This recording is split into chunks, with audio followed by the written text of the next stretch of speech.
Hi dears, welcome back to today's class. We have discussed the thermal expansion of solids, liquids and gases in our previous session. Today we are going to study the last section of our chapter, wind. Observe the picture. Does the wind blow to the land or to the sea? Yes, the wind blows to the land. Wind blows from sea to land during daytime. Do you know the reason for this? During daytime, the land gets heated up more quickly than the sea. The air above the land gets heated and it expands. The air with lower density rises up. The comparatively cooler air above the sea blows towards the land, and this is sea breeze.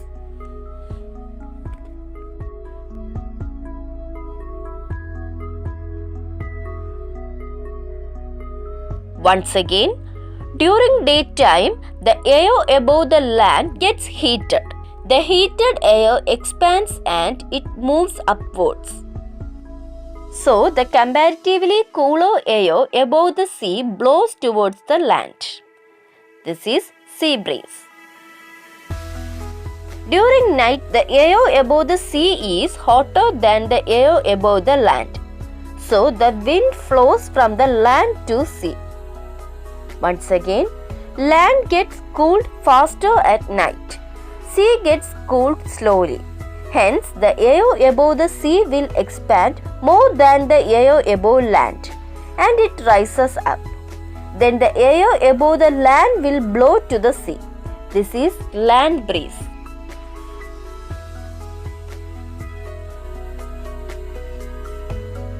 Does wind blow only from the land to sea and from sea to the land? Is the direction of wind the same always? Let's see the direction of wind. The rays of the sun fall vertically mostly on the equatorial region. These regions are hotter. The air above this region gets heated and rises up. So the wind blows from the north and south temperate zone to the equatorial region. How does the wind become useful to us? Wind brings rain, clouds, and wind play a vital role in regulating the temperature of a region. From wind we produce electricity and it helps in fishing. It also influences weather. An ordinary wind doesn't bring any harm, but a storm or cyclone brings huge calamities. Strong wind can cause us certain damages. Strong winds uproot trees, destroy electricity and telephone lines. It also creates huge tidal waves and heavy loss occurs to life and properties. So, humans can take precautions for safety and getting prepared to face such events. If there is strong wind, rain and lightning, do not stand under tall and isolated trees. If you are traveling, stop and take shelter in a safe place. Take precautions for seeing the chance of electric cables breaking and falling down.